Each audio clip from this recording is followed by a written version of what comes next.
Donc, dans ce verset qu'il m'a donné, Romains chapitre 2, verset 13 jusqu'à 17, voici comment il faut comprendre ces versets quand on a l'intelligence. Et non pas comment les religieux comprennent ces versets avec la croyance. Il faut avoir l'intelligence pour comprendre ce que les versions originales de ces textes voulaient dire. Les versions qui ont été déformées, transformées, vidées de leur contexte. Est-ce que vous comprenez? Bon. Romains chapitre 2 de 17 à de 13 à 17. On commence par le verset 13. Ce ne sont pas, en effet, ceux qui écoutent la loi qui sont justes devant Dieu. Est-ce que vous comprenez? Tapotez s'il vous plaît, partagez. Sécurisez le live.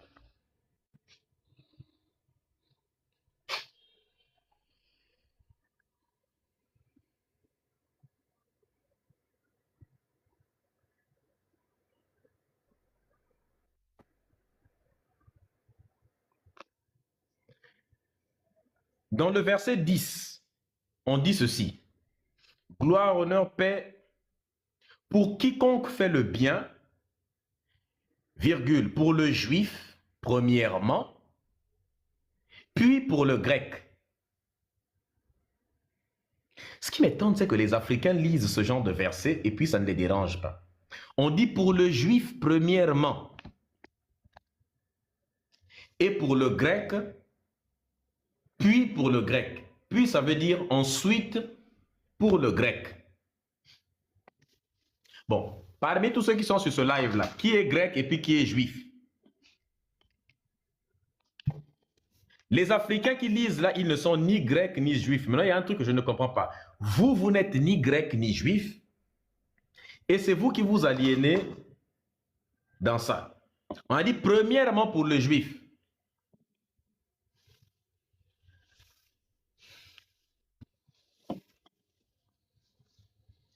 Maintenant, comme ils ne sont pas des juifs, ni des grecs, maintenant, qu'est-ce qu'ils font maintenant? Vous allez partir en Côte d'Ivoire, en Ouganda, en RDC ou encore un peu partout en Afrique désormais, en Éthiopie et partout, vous allez voir des gens qui vont dire on est noir mais juif. Ouais. Genre, eux, ils sont noirs mais ils sont juifs.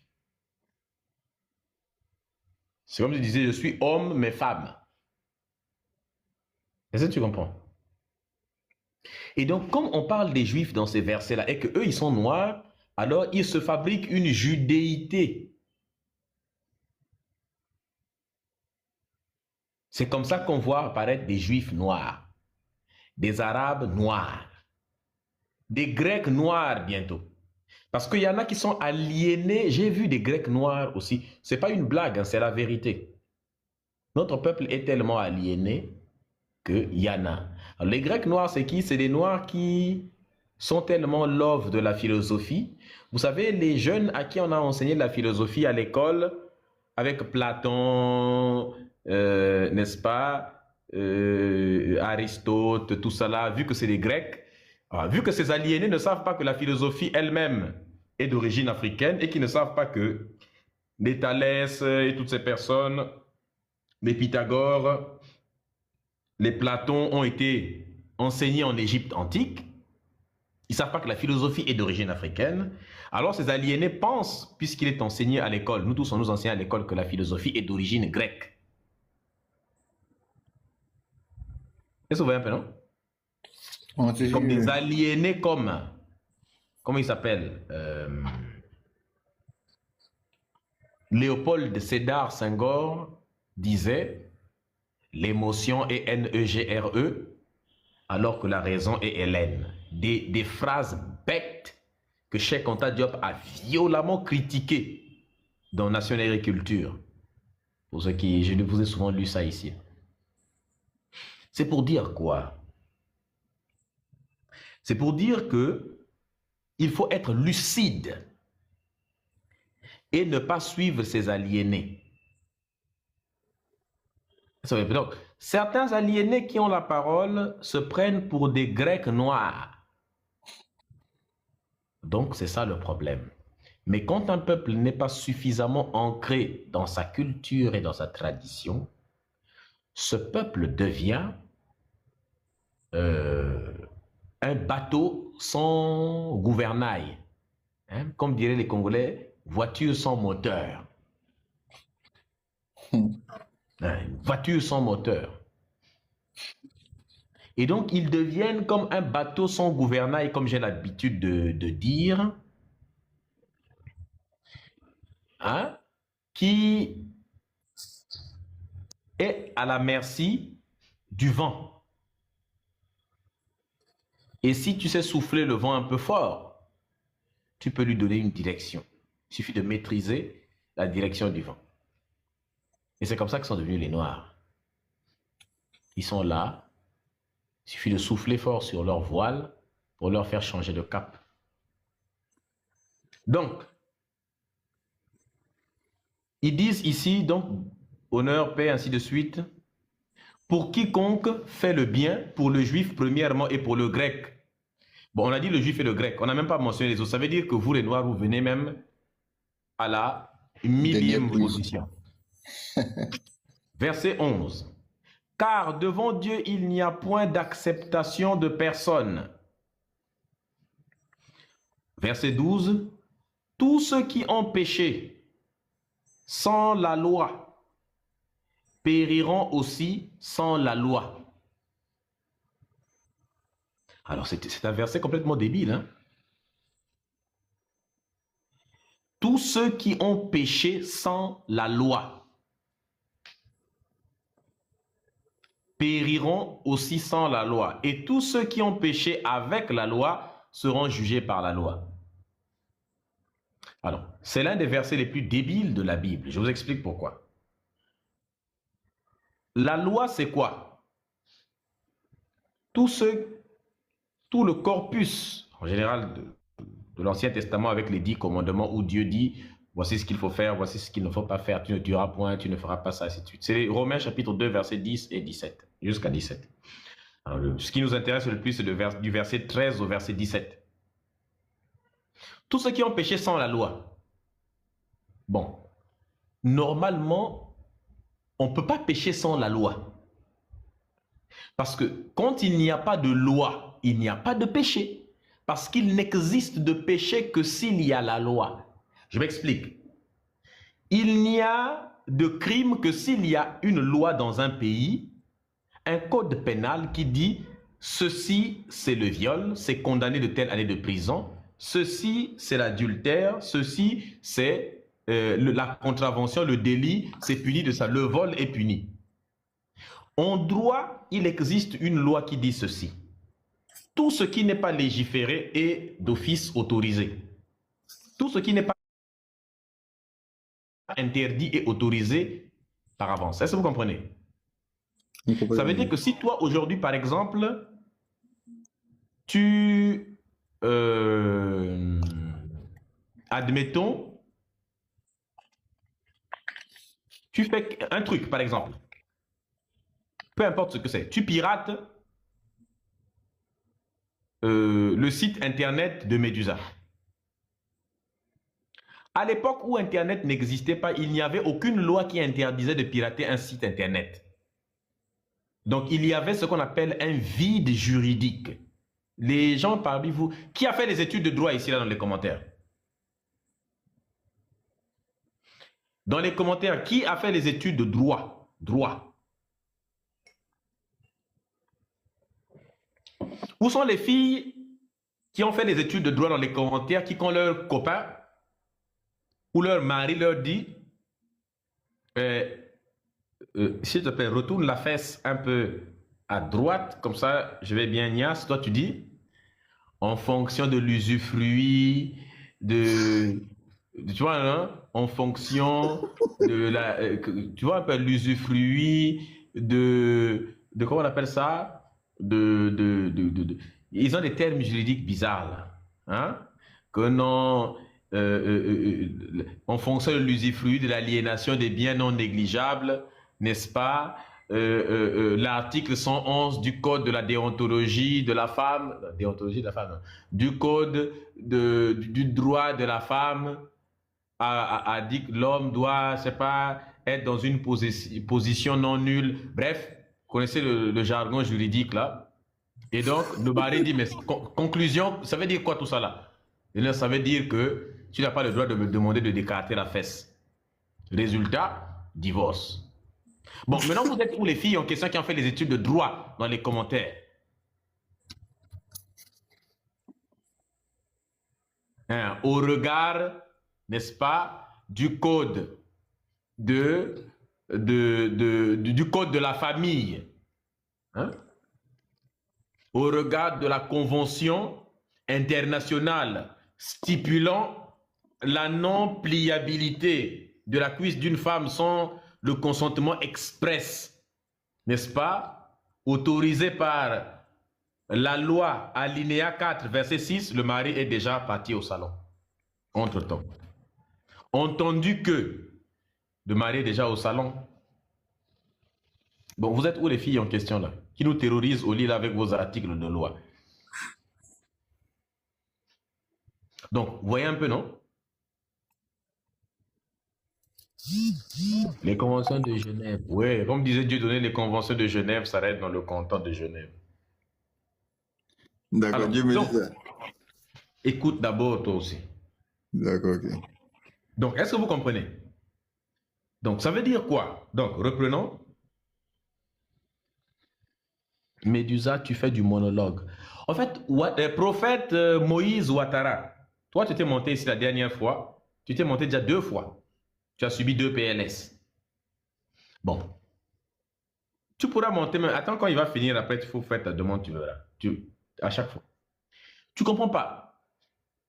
Quand tu dis je fais un monologue, je peux ouvrir le live et puis parler tout seul, faire un monologue de 4 heures de temps. C'est ce que je faisais avant. C'est maintenant que je fais les débats. Et il y avait toujours tout autant de personnes. Donc même si j'ouvre le live, je dis aujourd'hui personne ne monte, je ne fais que parler, il y aura 1000 personnes facilement. Là, c'est parce que j'ai ouvert en retard, tu vois, mais on est déjà 500 personnes tout à l'heure. Bientôt, on sera 1000. Tapotez s'il vous plaît, donc c'est comme ça, prophète, truc là. Donc même si je parle tout seul, ça ne va rien changer. Il y aura 1000 personnes, il y aura toujours autant de personnes. Au contraire, c'est ce que les gens veulent même. Hein? Si ça dépendait que de eux, ils disent ouvre le live et puis parle. Donc prophète, c'est ce que c'est vous là. Bon, toi tu es prophète. Bon, tu me dis que moi je fais un monologue, d'accord. Ça veut dire que je dois débattre. Bon, est-ce que tu peux m'expliquer depuis quand un pasteur dans une église arrête de faire un monologue et puis commence à débattre avec les fidèles? Tu t'imagines un pasteur ouvrir un débat en pleine église et puis Médusa est assis? Imagine, tu suis parti chercher une fille à l'église. Parce que nous, on partait draguer à l'église. C'est vrai. On partait draguer à l'église. Bon, imagine Médusa est partie à l'église pour aller draguer une fille. Parce que nous quand on veut draguer, ce n'est pas l'église qui va nous arrêter. Il n'y a pas de Saint-Esprit là-bas de toute façon. Il n'y a aucun feu que vous envoyez, le feu. Ça ne peut pas atteindre les gens comme nous. C'est tous les nyama ça peut atteindre facilement. Bon. Imagine, moi je pars là-bas et puis je m'assois par erreur, votre pasteur ouvre un débat en pleine église. Tu ne vois pas que dès qu'il va ouvrir le débat là, imagine je suis assis là-bas. Tu penses que ça va se terminer comment? C'est soit il me chasse de l'église, soit le pasteur envoie tous les membres de l'église venir prier pour moi parce qu'il se dit bon, lui là c'est le diable en personne. Soit je vais le démonter, il va continuer le débat et je vais le déconstruire devant tout le monde. Ça va être un dégât. Et après, quand je vais sortir de l'église, il y aura plus de personnes qui seront acquis à ma cause même que la cause du pasteur. Bon, sécurisez d'abord le live, s'il vous plaît. Est-ce que vous avez compris? Sécurisez le live, s'il vous plaît, la famille. Hein? Le pasteur deviendra moins l'autre. Les gens se disent, mais attends, il y a des arguments comme ça?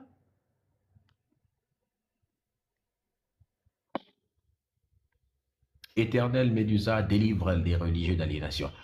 Amen Hotep, Akili Tiki. Est-ce que vous comprenez? Bon, tapotez d'abord le live massivement. Donc, est-ce que vous avez compris?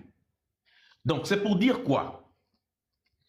C'est pour dire que, donc, dans ce verset, quand on dit « Tous ceux qui ont péché sans la loi périront aussi sans la loi », c'est un verset qui est bête. On ne peut pas pécher sans la loi de la même manière qu'on ne peut pas être condamné.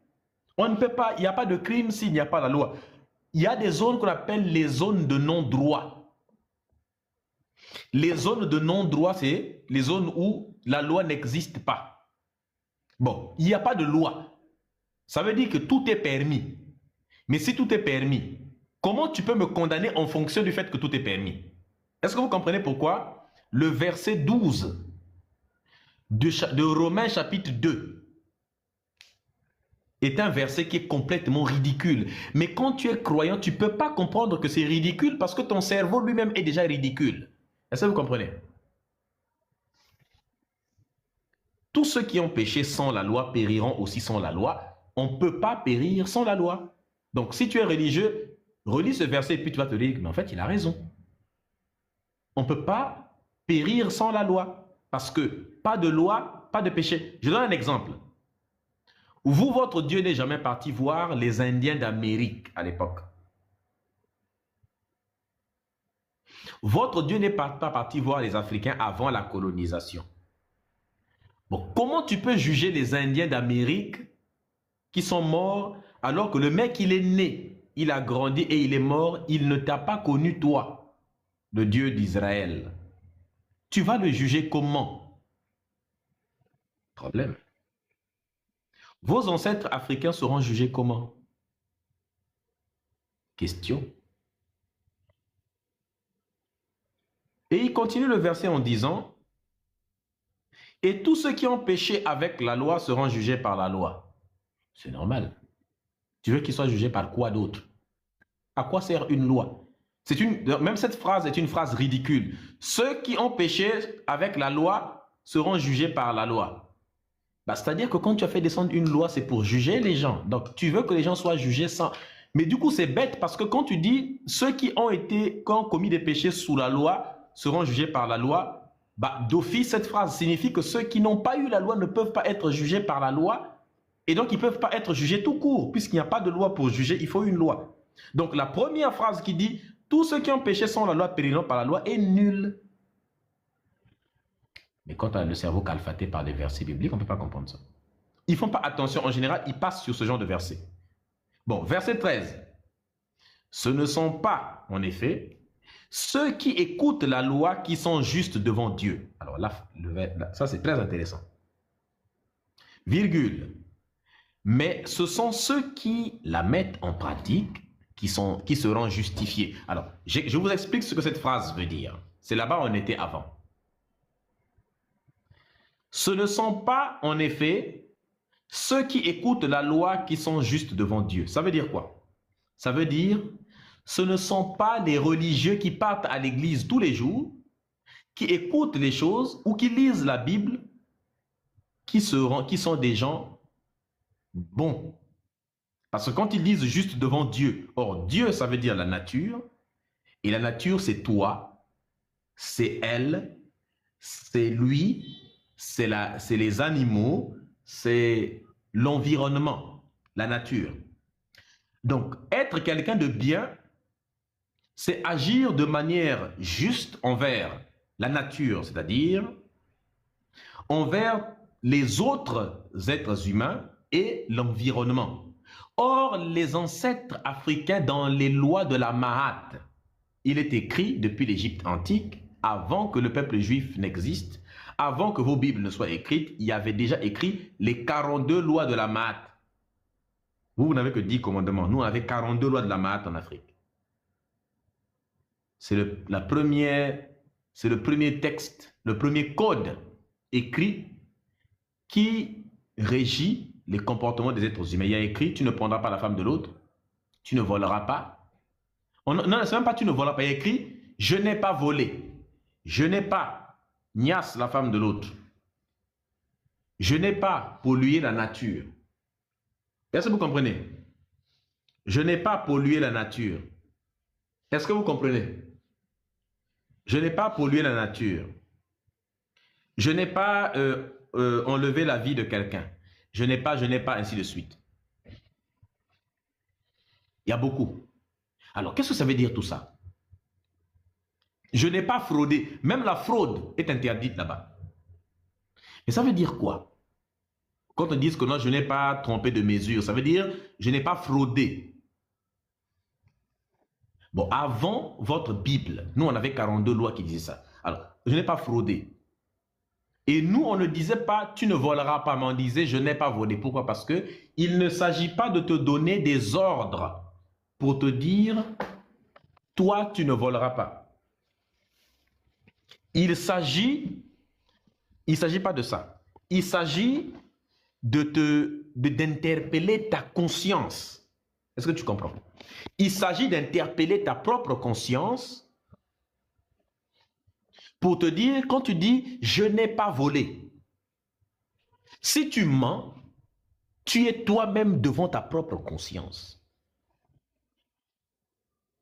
Tu es toi-même devant ta propre conscience. Tu es devant ton propre miroir. Et si tu mens, ton miroir te regarde. Mens aux gens si tu veux, mais te mentir à toi-même, c'est être un fou. Et on ne peut pas se mentir à soi-même. On ne peut pas se mentir à soi-même. Est-ce que vous comprenez? Donc tu es condamné à dire la vérité, à être dans le vrai. C'est pourquoi l'Africain est plus intelligent et a compris toutes ces choses avant ça. Et qu'est-ce que vous faites?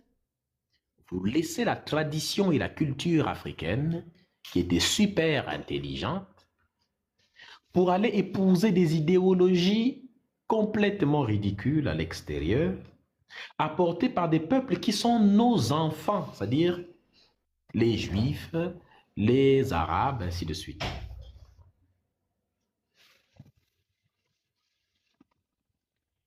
Les Juifs et les Arabes. Est-ce que vous comprenez? C'est grave. Donc, sécurisez le live massivement, s'il vous plaît, la famille. Merci, coach Arlette, qui est en train de sécuriser le live.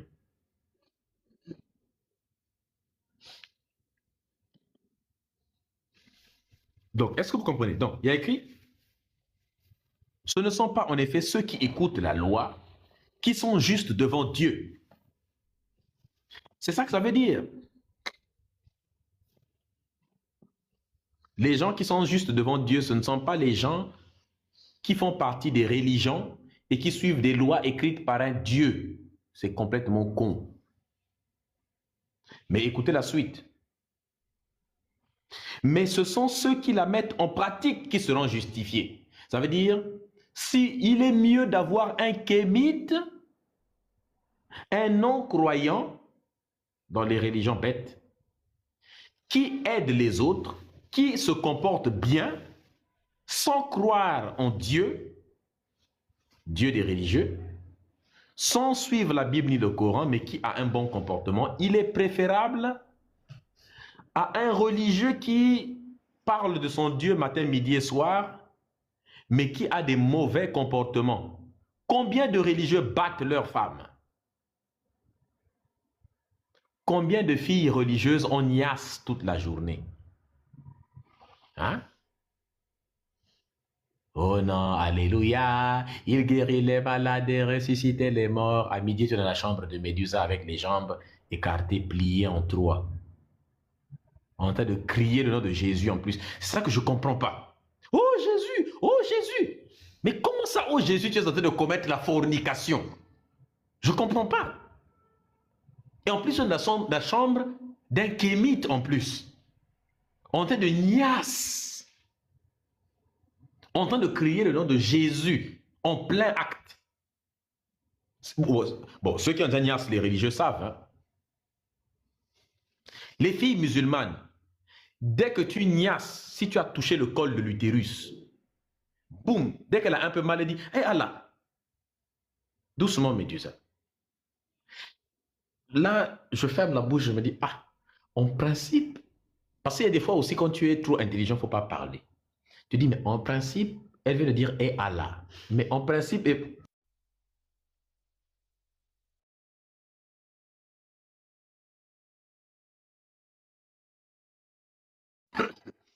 en principe, quand tu dis et Allah, mais et Allah, mais là tu viens d'évoquer Allah. Mais pourtant, on n'est pas marié, on est en train de niasse actuellement. Tu n'es pas sûr que. Mais tu dis pas ça, tu dis ça dans ton propre cerveau. Parce que si tu dis ça à haute voix, ça peut lui couper l'envie, tu vois, ça peut gâter les choses. Or, c'est le moment où tu n'as su, tu sais pourquoi tu es en train de niasse. Surtout si c'est en train de venir. Si c'est en train de venir comme ça là. Même si ton père, quand tu étais jeune là, même si ton père ouvre la porte comme tu es dans la maison de ton père, tu es encore jeune, voilà, tu es encore un enfant, tu niasses avec ta copine lycéenne. Vous êtes au lycée, vous niasse. Ton père ouvre la porte comme ça là à la maison, il te trouve dans ta chambre, tu es en train de niasse. Mon frère, si c'est en train de venir là, tu vas regarder derrière ton père. Tu vas dire attends. Tu vas dire attends. Si c'est sur le point de venir comme ça là, quel que soit, tu vas le regarder, mais tu vas continuer. De toute façon, tu vas dire, c'est déjà cramé de toute façon, quel que soit. Il fera ce qu'il fera plus tard. On va subir les conséquences après. Bon, ou bien ce que je dis là est faux. Hein? Bon, tous les varans qui sont dans les commentaires là, ils savent que ce que je dis est vrai. Donc revenons sur le verset. C'est la vérité, vous savez que je dis la vérité. C'est vrai. Il y a des experts dans les commentaires. Il y a des experts dans les commentaires qui savent que ce que je dis est vrai. Tous les kémites sont dans les commentaires. Vous qui partez à l'église là, alors que vous ne croyez plus, vous partez juste pour les sœurs en Christ. Tous les kémites qui partent autour de la mosquée. Est-ce que les femmes partent déjà à la mosquée? Oui, parfois. Ça dépend. Des fois, on les met derrière là-bas. Donc, c'est 100% vrai. C'est la vérité. Vous savez que je dis la vérité. Certaines vérités ne plaisent pas, mais bon, nous les kémites, on est connus pour dire même les vérités qui fâchent. Donc, lorsqu'il est écrit, ce ne sont pas en effet ceux qui écoutent la loi qui sont justes devant Dieu. En gros, ce n'est pas ceux qui parlent de Dieu toute la journée, qui vont à l'église, à la mosquée, à la synagogue, qui sont les bonnes personnes envers la nature et les hommes, puisque c'est ça qui est Dieu. Mais en réalité, ce sont ceux qui mettent en pratique les bonnes choses. Mais mettre en pratique quoi? Mettre en pratique ce qu'on appelle en philosophie la morale immanente. C'est-à-dire qu'il existe en chacun de nous un sens inné du bien et du mal. C'est-à-dire qu'une morale immanente. Alors, la morale immanente, c'est quoi? C'est ce sens, comme je viens de le dire, qui est presque comme inscrit dans notre conscience, qui nous permet de discerner le bien du mal. On n'a pas besoin de religion pour discerner ce qui est bien de ce qui est mal. On a simplement besoin d'avoir une conscience, c'est tout. Et si tu es incapable de discerner le bien et le mal, ça veut dire que ce qui te manque, c'est une conscience. Tu es inconscient. Ce qui te manque, ce n'est pas une religion. Et donc, dans ce verset, c'est clair. Verset 14. Quand les païens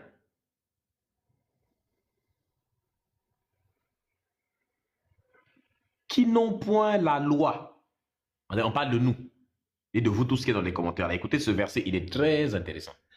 Quand les païens qui n'ont point la loi font naturellement ce que prescrit la loi. Écoutez bien. Quand les païens qui n'ont pas la loi, les païens c'est les mécréants, hein, qui n'ont pas la loi, font naturellement ce que prescrit la loi, ils sont, eux, qui n'ont point la loi, une loi pour eux-mêmes. Incroyable. Est-ce que vous comprenez ce que ça veut dire? Est-ce que vous comprenez ce que ça signifie? Incroyable. Je répète, quand les païens, c'est-à-dire les non-croyants, qui n'ont point la loi, c'est-à-dire qui ne respectent pas vos lois de la Bible et du Coran, c'est-à-dire qui ne suivent pas vos préceptes dictés par vos soi-disant dieux, font naturellement ce qui est prescrit dans la loi.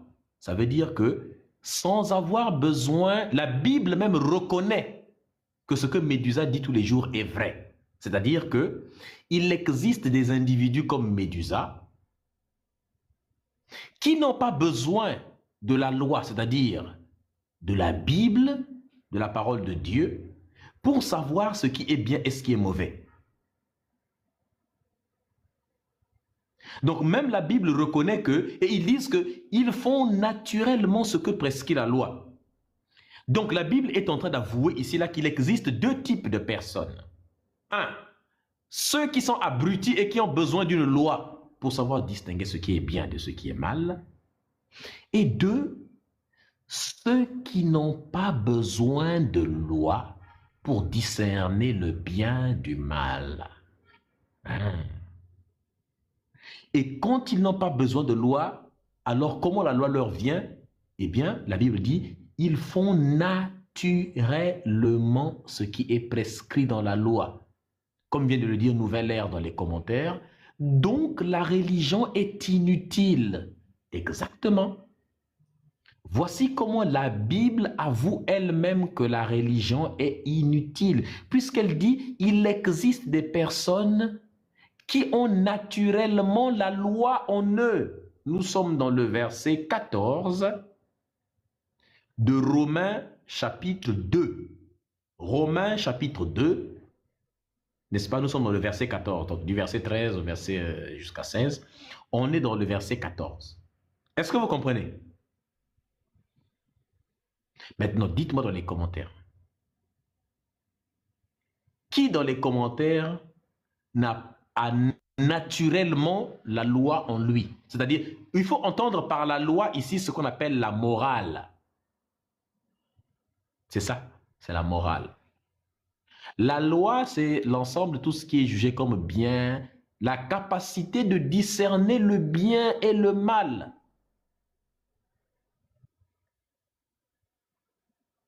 Médusa, laissez la Bible au biblique. Non. Depuis qu'on vous a laissé la Bible au biblique, il y a trop d'abrutis, de pasteurs qui racontent n'importe quoi. Est-ce que vous voyez que même Médusa fait mieux l'exégèse de la Bible que les pasteurs? Est-ce que vous ne voyez pas que je fais mieux l'exégèse de la Bible que les pasteurs? Maintenant, imaginez si j'étais quelqu'un de malhonnête. Imaginez si Médusa était quelqu'un de malhonnête qui est uniquement poussé par l'argent dans la vie, qui n'a aucune morale, aucune dignité, aucun honneur. Ben, ce que je suis en train de faire actuellement, je serais parti créer une église et je vous garantis que le jour où Médusa crée une église, aucun pasteur ne peut prêcher mieux que moi. Parce que Médusa fait mieux que les pasteurs. Bon, imagine avec toutes les connaissances que j'ai. Si je dois ouvrir une église, mais je peux mentir sur les versets de la Bible facilement. Là, je dis la vérité parce que, voilà,